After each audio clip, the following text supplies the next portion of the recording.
Welcome to Raw Take, everyone, the lifeline to your unfiltered media experience. Before we start the show today, don't forget to like, comment, and subscribe. I'm your host, Gion Thomas, and this is my co-host, Archie, and we have special guest, writer, producer, and the creator and host of Sistas Talk Podcast, Danielle Meggoe. And today she'll be talking about her movie, NELLA, her book, Female Minority Report, and what does progression look like for women. How you doing, Danielle? Doing pretty good. Thank you guys for having me on the show today. Thank you. So, go ahead. Tell us a little bit about yourself and tell us about Sistas Talk Podcast. Oh, yeah, sure. So Sistas Talk was birthed from Sistas Talk LLC, which was created in 2019. I created this company to remove the stigma of counseling in the community, specifically the Black communities. And from that, I decided to create a podcast to educate the community about small businesses, financial literacy, and opportunities that we normally wouldn't get. Back in 2019, podcasts hadn't really burst out the way that it's really caught in a wave in 2020 and 2021. So it was all pretty fresh and new. And when I started it, we had some amazing people on the show. We interviewed people who were running for mayor in Houston. We've interviewed some of the legendary producers in the music industry. We've done it all, and all for the purpose of showing Black people that you are somebody. You're capable of doing anything that you put your mind to, and to stop limiting yourself and putting yourself inside a box. All right. Exactly. And I think that's a beautiful message. And I think that's a message that definitely needs to get out there, because women need to be empowered, and Black women need to be empowered, and minority women need to be empowered. Women of color need to be empowered, and they need to take control of these spaces that they normally don't have control of.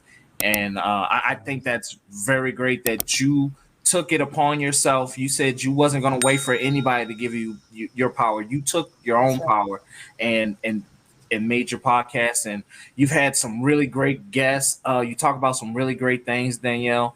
Just bringing that knowledge to the community, because we need that reach one, teach one. That is something that we have truly lost within the Black community. And sometimes we can have this crab in the barrel mentality, but hosts like yourself and us, we are trying to get rid of that stigma and destroy that stigma, and really raise up the community. So I really like what you're doing, Danielle. Thank you so much. I appreciate that. And like I said, we've had like so many different people on the show that I can't even count, but I try to keep a log, so that way when I look back and when it actually makes it to TV, put it into existence, I can say, here's my catalog of people that I've had on the show. These are the topics that we address. And, we don't get on and we don't just talk about anything. We talk about real topics. We talk about real issues in the community, not just the Black community either, just in society in general. Some of the nation's issues, like I've written a book, Female Minority Report, to address the issues that Black and brown females deal with in corporate America, because we all know it's white male dominated. So these are the type of topics that we have to touch, no matter how uncomfortable it is. We have to talk about it, because the only way we're going to move past it and progress is if we address it and acknowledge that we have an issue. Now we need to find a solution, but the only way we can get to that solution is talking about it. That is true. It's kind of like someone getting sick. You have to acknowledge that sickness before you go and go to the doctor. You're not just going to go to the doctor without being sick, but yeah, it kind of goes along with that. And Gion, you said something that I like. You said to Danielle that she took control of her own power, and I think that's very important to be in that position to inspire other women, Black women, minorities, or whatever, to take control of their own power. I think that's what it's all about. Yes, I agree. One thing about me, I am a go-getter. I'm a straight shooter. I'm going to tell you the truth, no matter how it feels to you, no matter how it looks, no matter how it's received, even when I was in corporate America. And the main reason why I do that is because one thing I noticed about some women, not all, but some, is that they allow fear to navigate their path in their careers. And you should never sit back with a closed mouth if you feel like you're not being treated right. If you feel like maybe someone's harassing you, whether it's sexually or mentally. I've seen it happen right in front of my eyes, and it goes untalked about. It goes unreported to HR because what? Fear of losing their job. fear of creating a bad reputation for themselves, fear of being blacklisted from the industry. But when we start standing up on our own feet, right, and paving our own way, right, because I didn't have a lane. I created my own lane. I went out and I said, I'm going to create a short film and I have no idea what I'm doing, but I'm going to research it. I'm going to find out because I have a message that I want the world to see, not just this country, the world. There's women suffering all over the world, especially minority women, right? The African women. They're a prime example. The women, the mothers, and their children are being abducted. Even some of the men in Africa, and they're being sold to the Middle East, in China, and other parts of the world. And how is this still happening in 2021? Now, America's quick to stick their nose in everybody's business, and why don't we have a special unit out there working on that? Why are we not addressing the kids at the border of our own border that's just a few miles away in Texas right now? Why are we not addressing that, right? You know, some of this show, we're going to talk about progress. You know, it just makes me think about like the Indian Removal Act of 1830, right? That happened in 1830. And look, we can say that we progressed so much, you know, to this point in 2021, but yet we have children who have been separated from their parents, and they don't know where their parents are. And the parents don't know where their children are. And this has gone on not just for one term of a presidency. Now we're in a new term with a whole nother presidency or a whole nother rank of you know, we have the Democrats running everything right now. And still no one has prevailed in bringing those families back together. Still no one has said anything about these children that have gone missing on the news, right? It's just kind of subtly gone quiet. And see, these are the issues that I have to bring up, and I have to stand clear and stand strong on, because these are the very issues that we should be addressing while we're running in everybody else's backyard. We need to cut our own grass. You see what I'm saying? Oh, absolutely. God. Yes. Absolutely. You yes. said a mouthful. Right. Preach. Oh, my God. Danielle, you talked about so many things that we talk about on the show just now. I mean, we are always sticking our nose in someone else's business when our own, like you said, our own backyard is full. We got so many weeds we need to cut. It's crazy. And it's just like that controlling factor. Like, we try to handle everybody else's business, but can't handle our business. And then and this is the thing I hate about like the Democrats and liberals, whenever they take power, then everybody minds, it's just like none of the issues that was there during the Republican, it's like it's all gone and they're all fixed. And it's not ever fixed. It's just like we sweep that underneath the rug, and we just keep on. It's just like, oh man, Biden's in office, everything's great. No, it's not great. The world is still on fire. The Gulf of Mexico was on fire while he was in office. I mean, there's just so much that goes on, and we do not take no responsibility. And they want to tell you to take responsibility and crush you with low jobs and low wages. But when you ask for more, they're like, well, pick yourself up by your bootstraps. Take responsibility but it's like, hell, you can't even take responsibility of your stuff.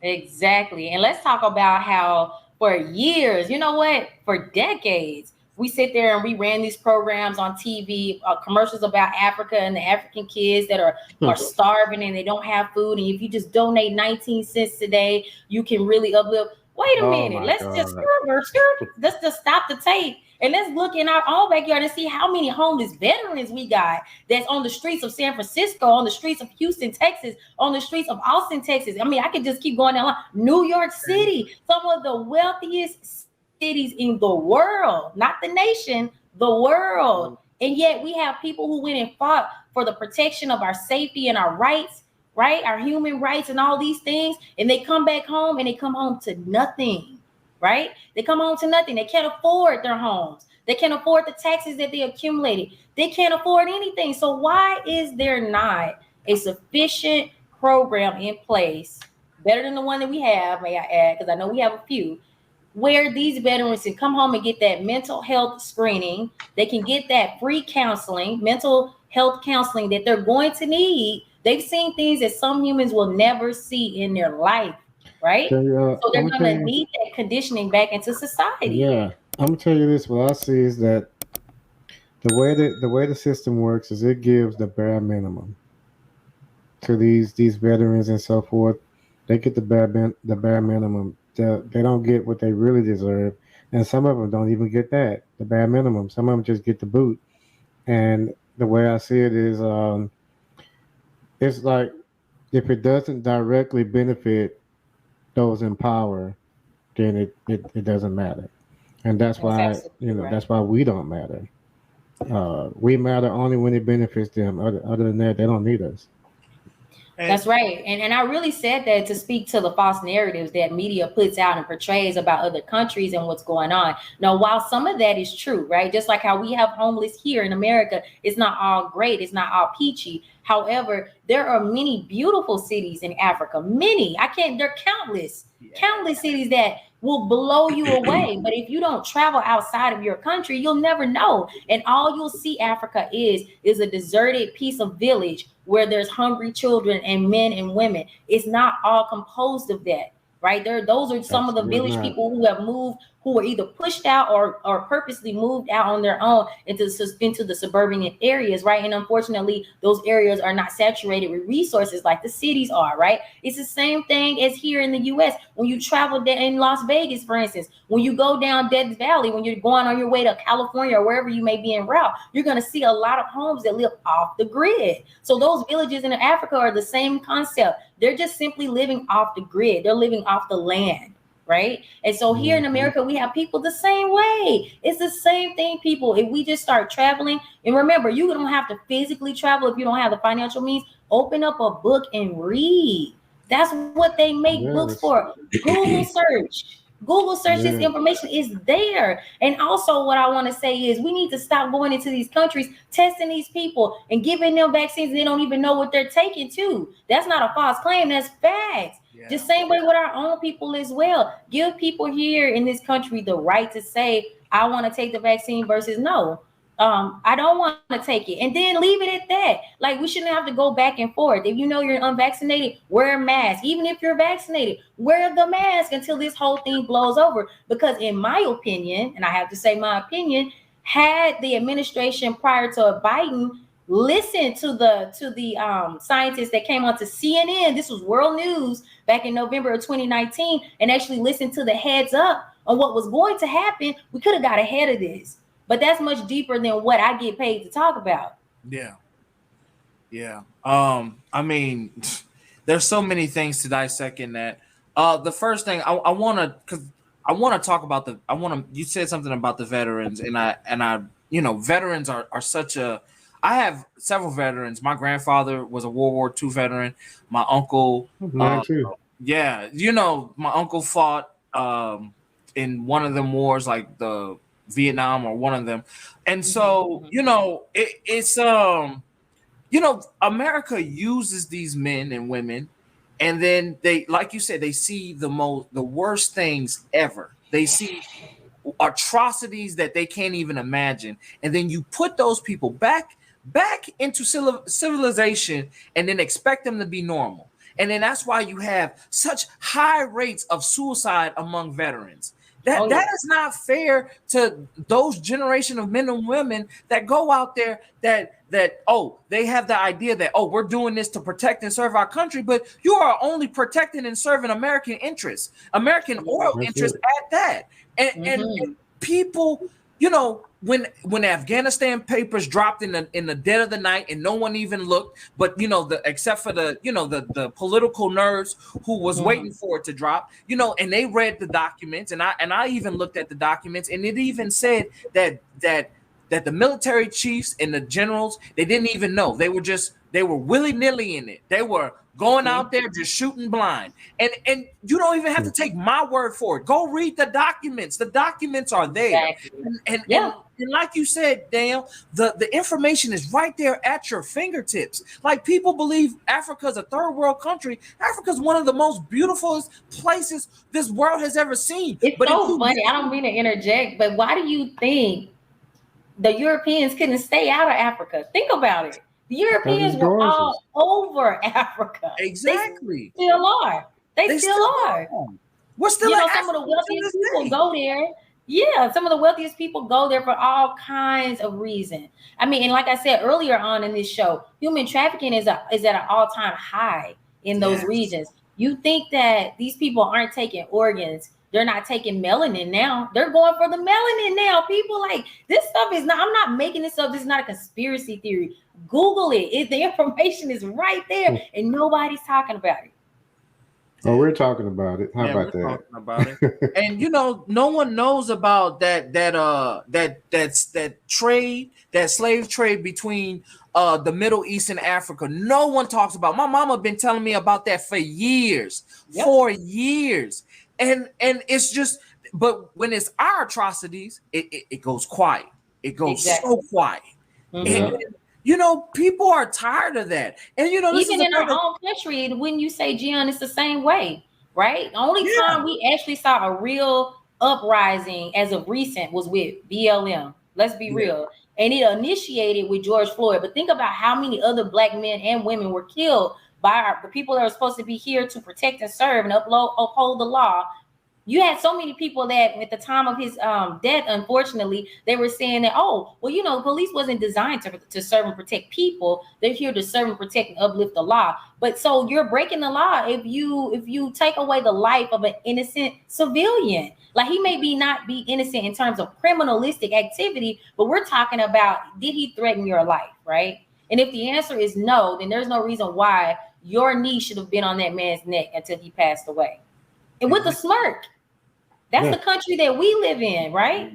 So it really trips me out when I have people, even of my own shade, of my own ethnicity, they try to ignore. They blatantly ignore it because it's their mental conditioning. We have been so conditioned to accept the worst for our country, for our people, I should say first, and then secondly for our country. Because in general, when you look at America, it's not equal. Like how they always say, the Pledge of Allegiance or whatever other song you can think of that represents our country, it has never been equal. Never. It's either the haves or the have-nots. It's either the black or the white.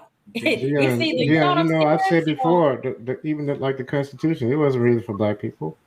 Exactly. Come on. Exactly. We was in chains when it was written. How was that document ever written for us? And then you had Black men like your grandparents, like you guys just said, your fathers and your grandparents who served the country. They came back and they were still treated like a you know what. You know what I'm saying? Nothing changed when they got back. Nothing changed. And that is very sad, because my grandfather told me about how he had friends in Mississippi who was lynched by white boys who didn't even serve in the war. And like that incident there, like triggered, like that triggered something in my grandfather's head. And he was never the same, because you had black men out there fighting for a country that they came home to. They didn't get the GI Bill, and no one ever talks about that. Black men didn't get the GI Bill. That was only for white men. So you got men putting their life on the line for a country that don't even care about them. They come back home and get called the N-word. You don't get the same privileges as this was the generation that saved the world. Let me tell you something. America still doesn't care about Black men. And why I say that is because the average income for a Black man to date in 2021 is less than $25,000 a year. Take that and divide that by 12 months. It's just ridiculous. And so then this is much deeper, right, than just, America doesn't care about Black men. You're paying a Black man that has a family less than $25K. That's going to cause problems in their marriage or their relationship or that foundation, that solid foundation that he's trying to build. There's no way that he can build that with the way inflation is moving, with the way the cost of gas, the cost of living in general. So the problem, right, is always going to be a problem until they really start making pay equal, when they really start respecting everyone on the same playing field, despite their sex, their race, their religion, their culture. When we as a country really start abiding by every law and policy and every song that we've ever written for this country, when we start living that, then we'll see real progress. Right now, like I said at the beginning, we're going in a circle. We'll progress and then we'll fall right back. And then we'll progress some more and we'll go right back. Because it's not designed for everyone to succeed. It's not designed for everybody to be free. Let's be real about it. That's right.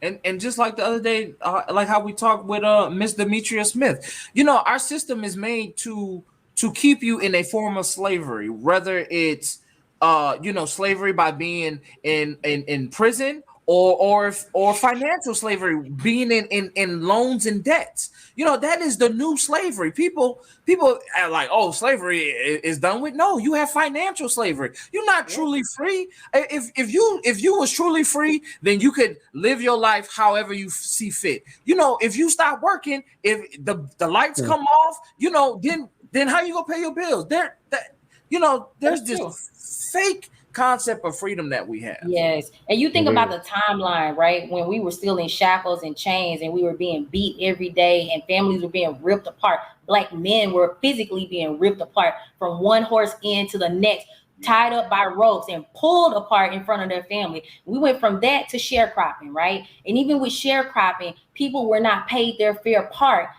after they harvest the crops. Then we moved and progressed. I'm just trying to show the progression. I want to get some positivity here, but we progressed from sharecropping to now, we're in the Renaissance era. We have Black men and women who are learning. Black women are dancing and they're entertaining. We have the Black men who are doing their saxophones and drums, and they're really showing their creativity musically, and they're making good money. And then we go into the civil rights era, right?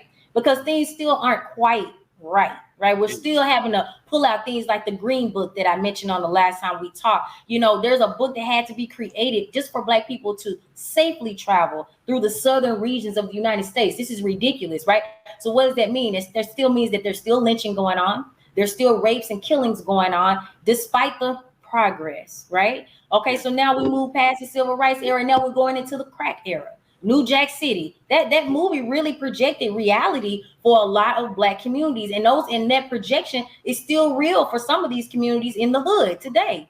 So we didn't bring the crack here. You hear so many Black people saying that, and it's true because all of this is by design. These hoods that we still have, these hoods are areas that have been defecated of natural resources in terms of being able to just go to the library, being able to go to a Whole Food store.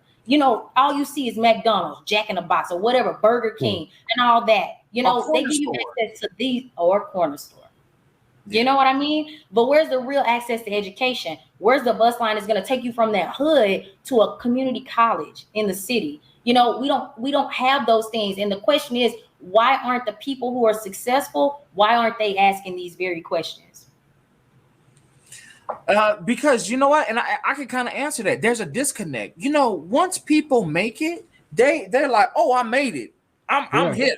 Now you need to pull yourself up and get here like how I did it. But not knowing that fool had help from mama, grandma, the man down the street. Everybody helped him get there. And so people forget that. People forget where they come from. And that's why it's so important with that reach one, teach one.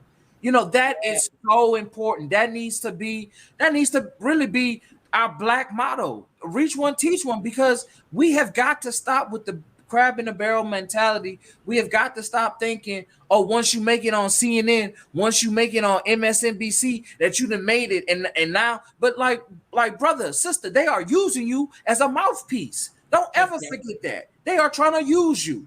I think that you're right. You are absolutely right. I think that once we start respecting ourselves, and once we reach a certain level of maturity within ourselves, then we'll be able to really implement the reach one, teach one, or you look back and you bring somebody on with you. I don't think that we'll get there anytime soon, because the way that we have been so mentally broken down in society, and how we have been perpetually conditioned to believe a certain particular stereotype about Black men and Black women. And I mean, it is disastrous to our culture as a whole. And I see it every day, right? You have so many Black men who don't even trust Black women. You have so many Black women who's just like, the heck with him, I'm gonna get with this woman, or I'm gonna get with, like we're literally turning against each other. While a lot of us are getting ourselves together and a lot of us are unifying, there's so many people who are diverting because of their ignorance, right? Not saying that they're not intelligent. They have ignorance or lack of information about what's really going on and what has been going on. Yeah. Let me ask y'all a question. What would y'all say that the reason, like if you put crabs in the bucket, the crabs won't work together to get out the bucket. In fact, when one crab is about to get out the bucket, the other crabs pull him back down. And in the black community, it's been like that for years amongst us black people. So, what would y'all say is the cause, the real cause of black people not being able to work together? Who wants to go first? Well, I'll go. I'll say this. Danielle, I think you kind of alluded to it. I think black people, we've gone through a lot of different atrocities in our time in America, and I think sometimes that crab in the barrel mentality comes from slavery, comes from you'll get treatment, you'll get good treatment if you tell me who trying to rebel. I think that's a long. I think that festers in our community, and I think that sometimes that's equivalated to it. I don't know, but that's just a little bit of it. I think it's also people forget where they come from, like I just said. But Danielle, what do you think? Oh, I'm about to go in. Ignorance. Come on. Bottom line, like people are ignorant. Now I'm not gonna even say it right. They ignorant. People are ignorant. I have to say that again. I'm really tired of it, man. It's draining. Like you spend a lot of time trying to educate a community who does not want to be educated. Period. They will rather flock to bull crap, stuff that doesn't matter, something that's not going to fill their pockets later, something that's not going to give them financial freedom later. They insist on working a 9 to 5, and to each his own, right? Some people are workers and some people are owners. It just depends on which boat you wanna sail. But at the end of the day, the need and the desire to want to educate oneself is not there with everybody in our culture, and that is the number one problem. If we had the desire to know self, then it wouldn't be a problem with unifying. It wouldn't be a problem with understanding each other or sitting down having these type of open conversations like we're having on Raw Take. There's a lot of people that are so ignorant and closed off, they will never be able to have this type of conversation because they don't even see a problem. When they get their 30 racks from wherever they're getting it from, the government, i.e. food stamps and however else they're hustling and make their money, the first thing they're going to do is go buy a gold chain. I just read in an article yesterday, this man in Detroit won $30,000 in the lotto, spent $20K on a chain, got it stolen. Yeah. The same day. Yeah. So what is that? That's ignorance. Yeah. No, ignorant. That's what it is. Like, and that's what I mean. Like, because you don't have a desire. This man looked like he was at least 40. He doesn't have the desire to educate himself about what should I do. Like the first thing you say, I want 30 racks, right? If I live in the hood, the first thing I'm thinking about is, oh man, I need to move out of here. But then the second thing I'm thinking is like, oh, but if I move and spend this money, how do I regenerate it back? You know what I mean? How do I make my money grow more money for me? But if you're ignorant to financial freedom and financial literacy and you don't have any, then you're not going to think that way. The first thing you're going to think, because this is what media programs you to do, you're going to go spend that money. You're going to get the hottest thing that you think is out there, whether it's shoes, clothes, maybe you're going to go on a trip, you're going to go out to eat, you're going to do any and everything it takes to spend that money without one single thought about how do I grow this 30K and make it become 100K within the next year or two. Yeah, that's how it is. Unfortunately, people they don't think past what they can see, and that's a real big problem. So yeah, and it's sad. Because a lot of young people think like that. To get money, I got a floss. I gotta show everybody I'm balling. But honestly, I have to disagree with that. A lot of these Gen Zs, the ones that are like in their teens right now, they're understanding the importance of investing. They're figuring this out. This Forex is blowing up. Bitcoin, you see, is at 45 racks per share. These kids are jumping in on the wave and they're understanding the importance of financial literacy. I would have to say the millennials and baby boomers were some of the ones that missed the ball here. And I think those are the ones I'm speaking of. Yeah, it's more of like the millennials and the Generation X. Like it is those two generations. I don't understand. There's this want to flash, and to me, I always think of Frank Lucas in what American Gangster, right? Mm-hmm. And how when his wife bought him that big flashy coat, he did not like that. Like you're drawing too much attention, and so I don't know. Maybe I just come from a different elk, a different creed. No, you're right.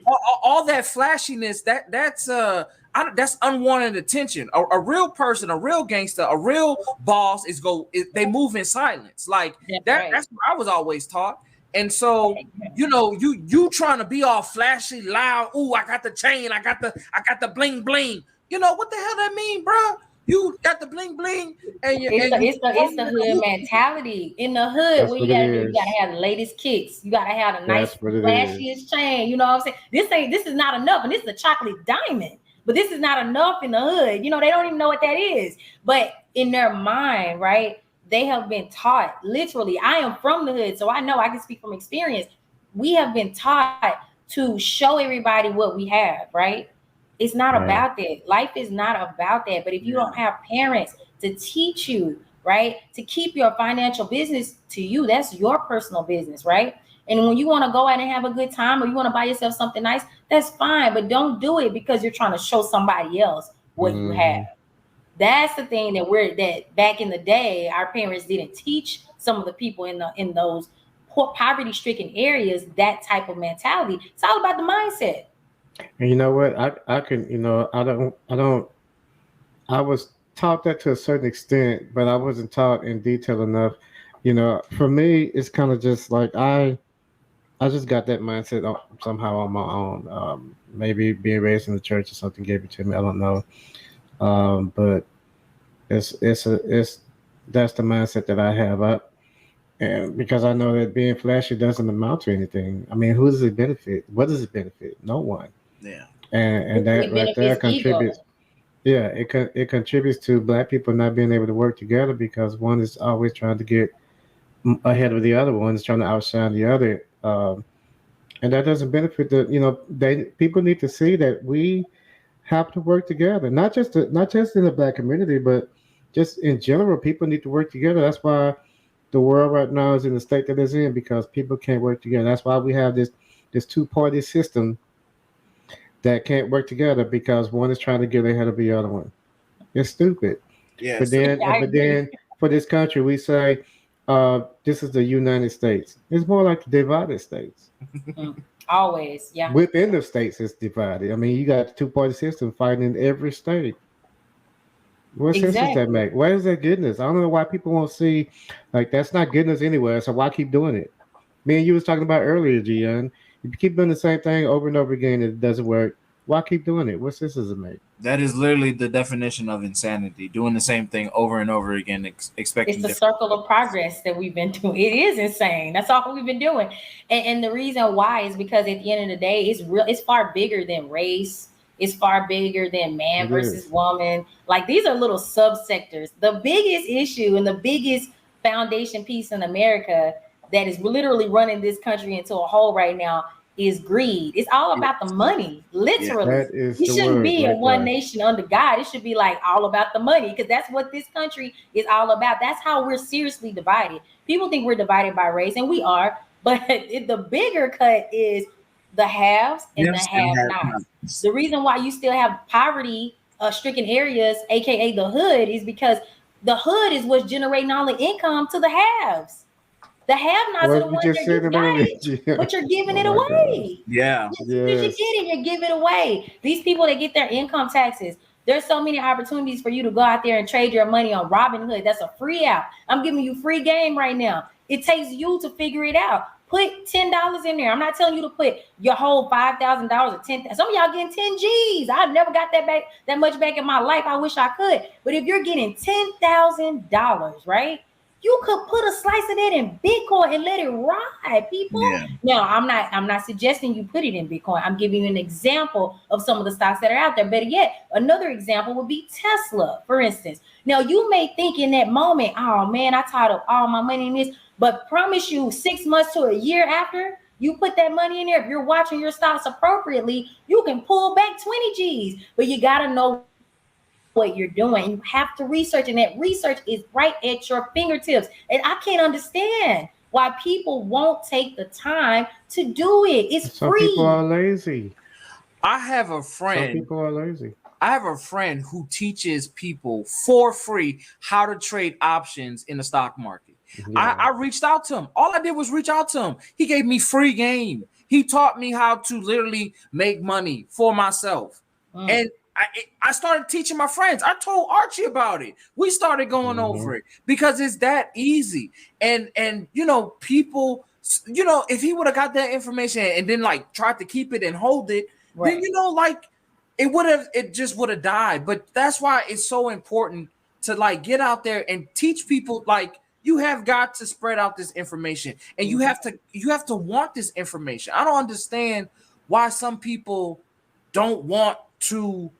I don't want to say like be financially independent, but it's just like people, I don't know. I guess it's just due to conditioning. People just don't want this power. Like, you gotta grab it. You gotta be gun-ho about it. You have to say, I'm going to carve this out for myself. I'm going to make my own. Listen, I worked in corporate America for like over 11 years, almost 12 years, and it was all about people harvesting information and not wanting to share it with the team. We're on the same team, on the same group, working for the same corporation, and they did not want to share what they knew. Why? Because they felt like they would be at a disadvantage later. If this person starts gaining traction and really start understanding the system, this person could one day be over you, right? They didn't want that. And unfortunately, it was coming from a lot of males. And obviously, you know, they weren't Black, because I didn't work with many Black people. Matter of fact, I was probably the only Black woman that was doing what I did. So it's just, it was interesting to watch that dynamic. And it's just very self-sabotaging. And it really makes the company fail as a whole when you're not willing to share information. Yes. Yeah. So you've been on the inside. Yeah. With that being said, let's talk about what does progression look like for women in the workplace. Talk about you working in corporate America. My mom has worked in corporate America for years, and you say you were the only Black. You know, there's so many few Black faces doing what I did. Let me be specific. Now, there were Black women in administrative roles, but I wasn't an administrator. And that was different for a lot of people that I work with, because they were used to seeing Black women at the front desk, but they weren't used to seeing Black women behind where you had to badge in. Exactly. Exactly. So, yeah, I'll say that, you know, I would say progress looks like, for Black women and brown women, it looks like being able to go to work and nobody's stereotyping you and looking you up and down, or trying to touch your hair, or asking you about your personal family information. Like, these are the type of weird things that I would go through almost every day that I went to work. You know, real progress means being able to sit down at a table in your internal meeting with nothing but white people, men and women, and actually let your voice be heard, and nobody's interrupting you repeatedly because they feel offended or they feel intimidated by what you have to say, or they feel that you're challenging their intelligence. Sometimes what we find as Black and brown women in corporate America is that we find people who are naturally intimidated. We don't have to say or do anything wrong or intimidating. They're fearful of us, literally. And either they're fearful of the amount of education we have versus theirs, or they're fearful that we may come in and we may take over. You can just feel it. It's a tension, right? And I've heard it from I've not only felt this way. I've had conversations with other women who were not Black. They were Hispanic, some Brazilian, you know, of other races, and they're treated the same way. And it's just ridiculous that we have to have these type of conversations in 2021, right? So I would just say that, like I said, progress would mean me being able to stand up, do my PowerPoint presentation, and not be interrupted. We're talking about a global presentation that I was doing, guys, and I was interrupted not once, 5 times. I counted. And the VP of this corporation didn't stop this man from interrupting me. So, you know, these are the type of issues. I don't know if you guys can hear me still. Okay, I'm back. Yeah. Okay, so these are the type of issues that I had working in corporate America. And it was okay. People just floated over it like it wasn't a problem. But it's a problem to me, because you never would have done that to a white woman. You never would have done that to a white man. And that's not an assumption. That's a harsh reality. And people say racism doesn't exist in the workplace. What are you talking about? That's a form of racism. That's you not being able to speak in your presentation that you've worked hard on, and that you are giving, you know, you are telling the people, hey, this is how we need to go about this, or this is how we need to do this. And then just for them to try and belittle you and interrupt, like, That's a form of any racism. chance they got. I'm telling you, it was really ridiculous because you're going to work with people who have PhDs, master's degree. I myself I possess 2 master's degrees. One is in aeronautical science with a concentration in space studies, and I have another MBA. I have another master's, so it's just in business, right?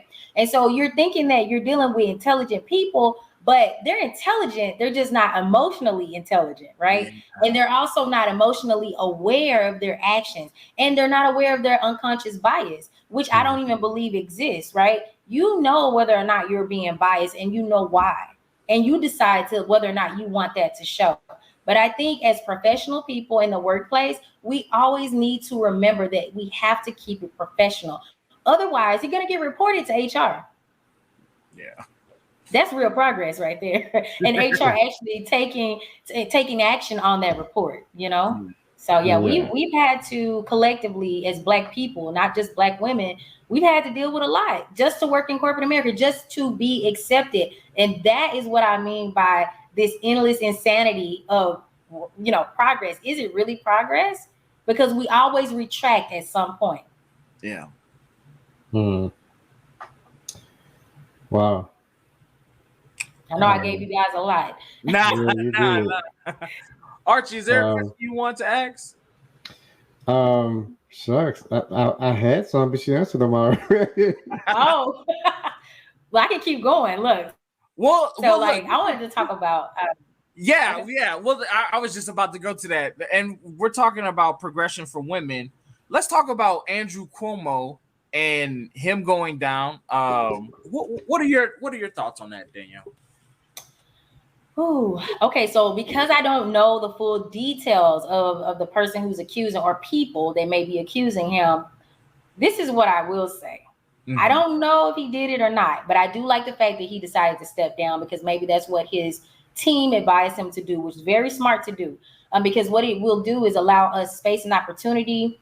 Number one, for the people who are accusing, if it's true, it gives them a sense of validation, right? And it also gives them an opportunity to just kind of absorb the moment and say, oh my God, I've been vindicated in some way, in some aspect for now, until we go to trial. Now, on the other end, if these ladies are lying, right, because I like to think of things both ways.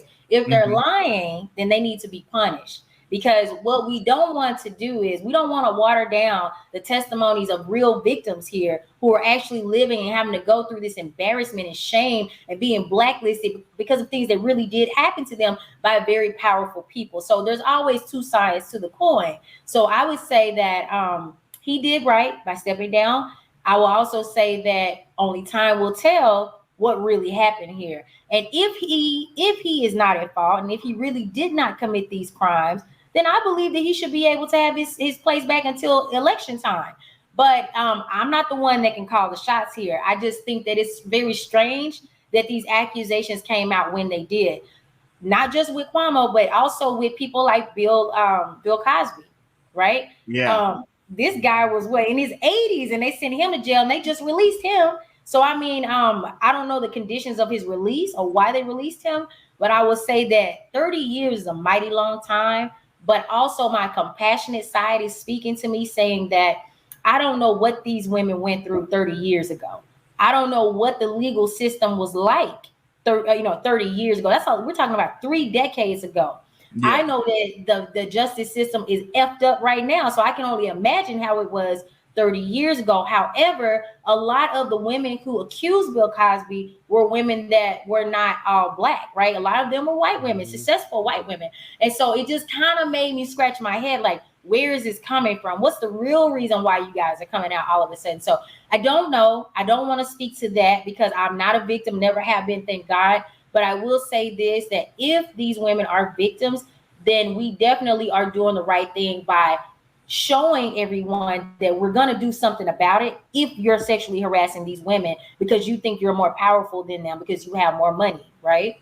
Because a lot of these women are not going to speak because out of fear. Even today in 2021, a lot of women, I won't say a lot, some women are naturally fearful of men because strength, money, right? The ability to be blacklisted. I mean, you'd be surprised how powerful word of mouth is. Word of mouth can grow businesses into the $1 million, bracket. So what do you think someone saying something negative about you can do to your brand, or just you as an individual trying to get hired, in the industry? Yeah. They can destroy you. Absolutely. Exactly. Yeah. There was and I kind of did a little deep dive into Andrew Cuomo. And so, you had those allegations of him sexually assaulting, I think it was 11 women. Yeah. And you see, the thing is, my thing is, whenever it starts to be a lot, like whenever a lot of women, like with Bill Cosby, when it was over 60, I was like, wow, that's too big of a pattern. So, but I also understand, like we talked about on the show why Bill Cosby was able to get out. A lot of people don't know that the woman that he went to jail over, he had given her, like, he had paid out of court $2 million, and that was part of his plea deal. Like you tell us what you did, or you tell us, you give us a record of what happened, and you pay $2 million, and then you'll be free. But then they came back on the back end and tried to use that information against him, and then that's how they sent him to jail. Wow. So the thing was, they were like, it had to be more to it, because I was like, this is strange. And the thing was, the reason why they released him was they were like, well, if you already made a plea deal, you can't go back on that plea deal. That's right. Yeah. And so that was how he was able to get out. But Andrew Cuomo, he had did a lot of messed up things. He had did a lot of things with corruption. There was also that whole nursing home incident that a lot of people heard about. Yeah. So, I think, when you have someone who has that much baggage, and they're talking about he made an illegal phone call when Obama was in office. He made because he had this anti-corruption probe. And as soon as the probe started to search into him and his homeboys, he was like, he like, cut that dead. And so he stopped it. And so then he called to Obama, was like, hey man, like, get these people, I'm like, so it was a long pattern of corruption. This has shady patterns. Yeah, he's just a shady person. He looks like a mob boss. He looks like an Italian. Like, I'm not trying to be. I try not to judge people if I don't know much about him, but the man is powerful. That's one thing we can say for sure. All politicians are. Exactly. And so that's the thing that kind of sticks out here. So it's kind of like a matter of time to determine, well, did he do it? And kudos to the women. If he did do it, kudos to them for having the strength and being fearless to really stand up in front of the world and say, this happened to me, because that's embarrassing. I can only imagine, and it provokes a level of fear that I'm sure is unimaginable, right? Because you would probably say to yourself, as this woman or these women, since there's 11 of them, we don't have enough money to defeat his lawyer, and we need to stand up in court. So it really is truth versus what really happened. Like, did it really happen? We don't know. But all I can say is that Cuomo did the right thing by stepping down, especially since you're pointing out, Gion, all of his shady habits. Yeah, that's not a good combination at all. Not at all. And like I said in the show I just did, people are tired of that old school style politician. Like, I molest women, I do corruption. People are tired of that. People want a politician. Just had a president that grabbed them by the coochie. Yeah, like we done with that. We are done with that. We are so done with that. We want real, honest men and women to govern us. We don't want these corrupt sellouts. We want respectful, honest men and women to govern us. And not we're losing respect by the second, Yeah. And we want people who's not going to just be looking to, like, make their pockets fat. That's another thing. We're tired of that. I know I'm personally tired of having these politicians just line their pockets up and not work for the American people. Yeah. I think at the end of the day, I'm sorry, go ahead. I was just saying that they work for themselves. That's what they do. Yeah. I think we're all just tired of them pushing their agenda on us. Like, Yeah. We work hard for everything that we have. You know, we just want peace at this point. And a lot of us still can't get that peace, whether you're a female, whether you're black, you know, whether you're a Muslim, you know, whatever, whether you're Hispanic or Mexican. I mean, like, nobody can catch a break. But who's the puppet master of all of this? People with money. Exactly. And that's the reason why. So speaking of money, like black women, I have some notes here that I took a long time ago. And this was relative to 2020. So black women are paid 63 cents to every white man's dollar, right? And I think who came in second with white women, actually Asian women, then white women, black women, and then I believe Hispanic women. And so basically what that means is 63 cents per white man's dollar means that black women we're getting $21,000 a year less than a white man in any job that we do. And we all know, and this is kind of a stereotype, but it has some truth to it. A lot of black people, when we get into corporate America, we work 2 times or maybe sometimes 3 times as hard as everybody else around us because we want to prove ourselves. We want to prove it to ourselves, and we want to prove it to the people who hired us that you can depend on me. I'm going to get the job done. I appreciate my job, and I'm gonna make this company make some money. But then you return the favor to us by paying us 20 stacks less or more, less than a white man who's probably not even pulling the same weight. Let's be real. Because I've been in situations where this, white men were getting paid God knows how much. They were barely coming to work. Sometimes they don't show. Then they leave the work on me and the other people that's in the group. And then I don't get respected because what? I'm a black woman. Nobody wants to listen to the black woman. You know what I mean? Like it's just one traumatic experience after the next. And then the saddest part about it all is that some people will look at this talk and say, oh, why is she complaining? She's getting paid well. Just keep your head down and get your money. This is not slavery. Why would I do that? If this is the land of the free, I should be treated fairly. I should be treated with respect, just like everybody else on this floor that's working for this corporation. And that's the ticket that everybody misses. They want the black people to just be quiet and keep their heads down and just go and make your money. No, I'm gonna make my money. You're gonna respect me and you're gonna pay me the way I weigh, period. Like, what's so hard about that? Like, get it together, corporate America. You can't go into other people's backyard and you don't have your backyard fixed. Pay these black people what they weigh. Pay our black men more than 20 racks per year. You should be ashamed of yourself, America. This is ridiculous. It takes at least $50,000 per year for anybody to live comfortably. And that's on the low end of things. Think about it. You can't keep rising the cost of gas, the cost of groceries, and the cost of just natural essential items that we need to survive and keep the income of a black male at 21K. That's modern day slavery and you know it, but it's financial slavery. Yes. Yeah, exactly. Exactly. That's why everyone need to go back and watch that episode with Miss Demetria as well that we did Monday. Shout out to Demetria, man. She's gonna get on here and tell the truth. Well educated, well versed about all of this, about politics, about law, and that's another thing, right? So we already know school systems don't teach you about financial literacy. That's out the window. Like, we've been talking about this for decades, and they still haven't changed the curriculum. So it's going to be up to the parents. It's going to be up to these nonprofit organizations and anybody else that's willing to share their time, donate their time to actually educating people about this. And then, once they do that, they're just going to raise the financial bar again. So we have to be flexible in our education and also with the ability to stay current with everything that's going on, especially in the financial world, what's going on with business in general, because you'll get left behind quickly.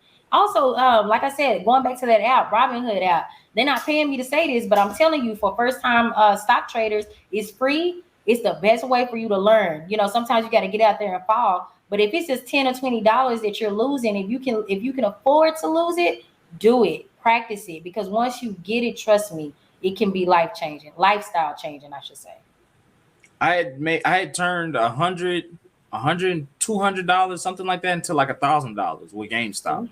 That people, it's the money that you could be made, and I made that in my room, laying down, horizontal. See, look at that. That's what I'm saying. People, like, this stuff is so important. Like, financial literacy is so important, and that's something that, if you look at the school curriculum, Jesus Christ, especially here in Texas, It is god awful. Like I don't we're slow. We're behind. Kids. They're not even teaching kids history. Like I have a friend who ran for office, and there's this image of a white man in like the Egyptian pharaoh outfit.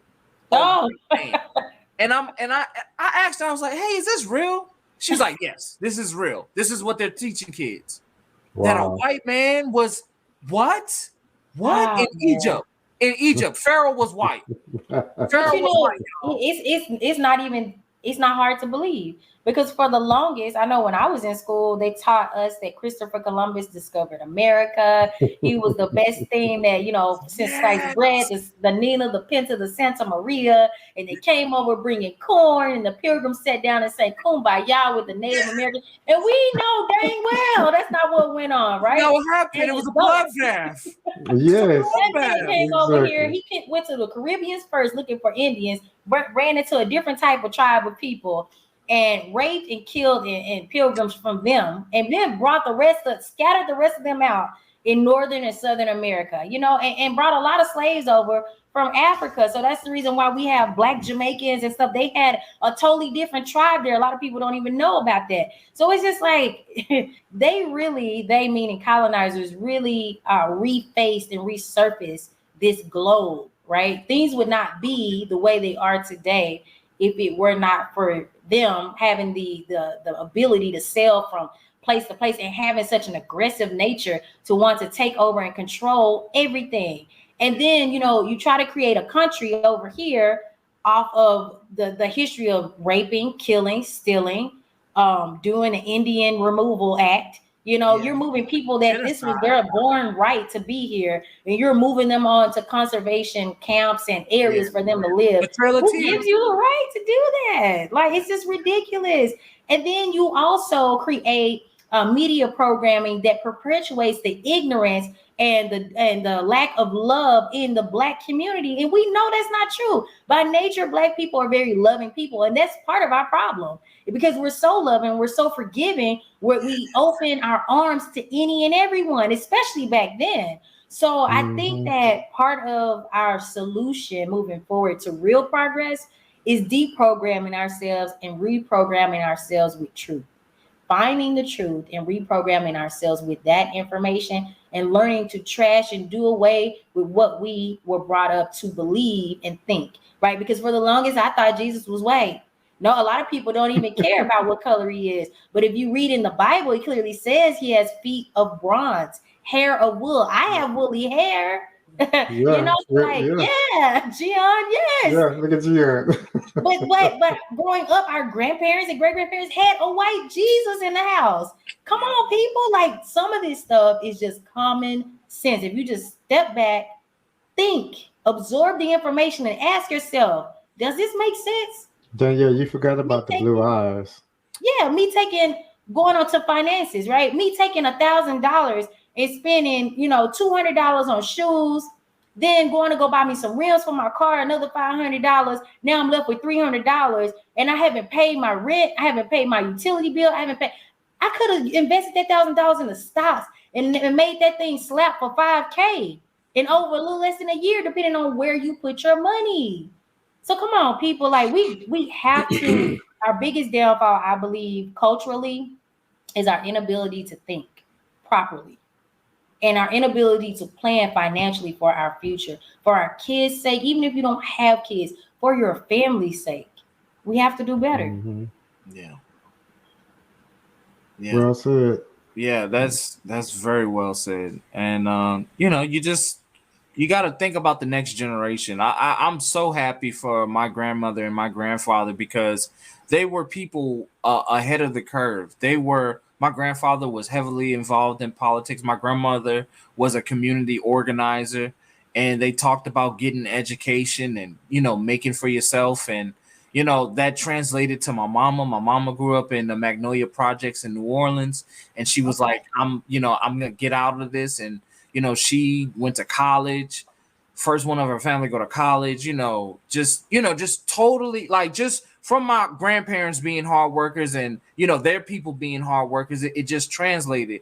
And I thank God every day that, I had family that, that didn't go along with the common rabble, that challenged the norms and fought for being outsiders and thinking outside the box. So, and that's what we need. That's what we need, more people like that in the Black community, in the hood, because that's, you know. And the thing is, one thing I want to say too about that, shout out to your mom for being the first to graduate from college, by the way, because that's a huge accomplishment.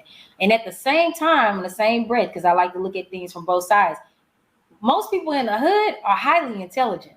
They don't need college, because they've been out there flipping and dipping and whipping, if you know what I mean. So they know how to flip 500 and make 1,500 real quick. So with that information and that knowledge that you have, apply it to your business. Figure out how to create your LLC, or go over there. Better yet, you don't need an LLC yet. Get your DBA. Go make this money the legal way and put the drugs down. I know I'm speaking to somebody out there. It's not hard. It takes $17 in Texas to get your DBA. That's it. 18, I believe now, but it used to be $17. That's less than $20 to get your whole life right. Get your whole life right. Start learning about credit. There's plenty of people out here doing credit restoration services out here for you guys for a really good price. Better yet, forget that. Go to Credit Karma. It's free. Check your credit scores yourself, and it will tell you what you need to pay off. But you have to be disciplined. That's another big thing that our culture lacks: discipline. Yeah. We got to put these things together. We have to be knowledgeable and cognizant of our future, and we have to be disciplined. It's in the Bible, I don't know how many times, to be obedient and disciplined. If we are not, we will perish due to the lack of knowledge. And secondly, due to being disciplined. So we get those two things in order, by default, the third position of unifying it'll just happen. Yeah, because we're doing what we need to do to educate ourselves, and we're projecting what we need to do for the future, and then we're gonna naturally unify because we're disciplined with the way we live our lives and the way we spend our money. It really is that simple. Yeah. Yep. You're right, man. Can we do that? Yeah. I love having you on the show. I love your enthusiasm, your passion. Your fire to speak truth to power. We need more people like that. We need more voices like yours. We need, that needs to be spotlighted, because, we have so many people out here giving that fake milquetoast BS, run on the line, like everything's all right, everything's going to be okay. But, it's not. And you need some people who's going to come in here and just shake it up. And, talk about Black issues. So many people are so afraid to talk about Black issues. And, I know that makes white people uncomfortable, but sometimes y'all got to be uncomfortable. Hell, we've been uncomfortable. They make us uncomfortable all the time. Yeah, it's not even a battle between them at this point. We're trying to unify ourselves. And you can't worry about what other people think, right? When you're trying to get yourself together. So we collectively have to think like a beehive, in a sense. We have to work on us so that we can unify and do what we need to do to make our generations, future generations, heal and be better, right? And to prosper financially, because we have been set back tremendously. And it's always going to be a challenge placed in our communities and within our culture to divide us and also to set us back financially. Always remember that. So right now they're separating us through class, right? The haves versus the have-nots. And that's the reason why we're missing that connectivity, because the people who have feel like, well, if you just do what I did, well, everybody's situation is not like yours. Mm-hmm. And the haves don't have the time to expand their mind and to give their time to the community anymore. So now it's up to the have-nots to take out that time to be patient with themselves, to educate themselves, right? To find out what it is that you're trying to do, educate yourself in that area, and make this money the legal way. So that way, when you lay to rest, you know that your future generations will be okay. Yeah. Man, thank you. Yeah. Said it all. You said it all, girl. Yes, preach. Archie, is there anything you want to say before? Because we're about to get out of here, man. I just wanted, again, Danielle, it is a pleasure having you on, and really thank you for being on. And you set them out for. I hope that the message get to their ears that need to hear it.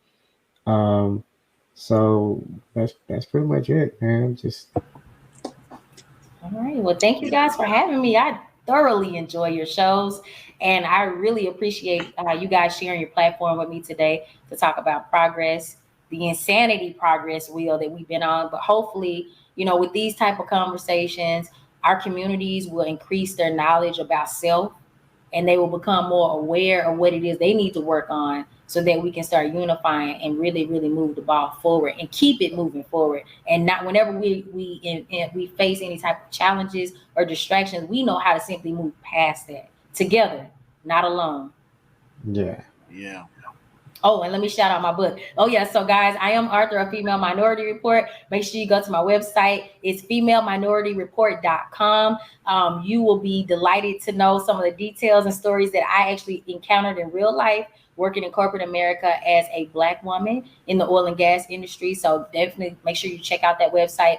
Also, guys, I also have a podcast just like Raw Talk. We air on Sundays at 3 p.m. Central Standard Time. Our mission is to educate the community about small business opportunities and financial literacy. If you want to be a guest, just DM me. And I hope that you enjoyed this segment today. And thank you, brothers, one more time for having me. And with all that being said, her links will be in the description, so you can go and just click on the links and go right directly to her. All of that what she said. Exactly. So, Danielle, I want to thank you for coming on to the show and, talking about progression and the progression wheel and how we need to break that cycle. I want to thank everybody for watching. Don't forget to like, comment, and subscribe and hit that notification bell. Also, you can find us anywhere where you can listen to podcasts. Also, don't forget to go check out Sistas Talk Podcast so y'all can hear Danielle, be real and speak truth to power because, we need to uplift platforms like hers and platforms like Raw Take because we are out here. We're not going to give you that fake BS. We're going to tell it to you raw. We're going to keep it real and we're not going to sugarcoat nothing. And that's what media needs. We need truth tellers. We need real truth tellers, not these people who are going to lie to you and try and tell you that everything's all right. So, I want to thank everyone for watching. I want to thank you, Danielle. Don't forget to like, comment, and subscribe. Hit that notification bell so you don't miss out on any uploads. Like I said before, you find us anywhere where you can listen to podcasts. Y'all have a great day.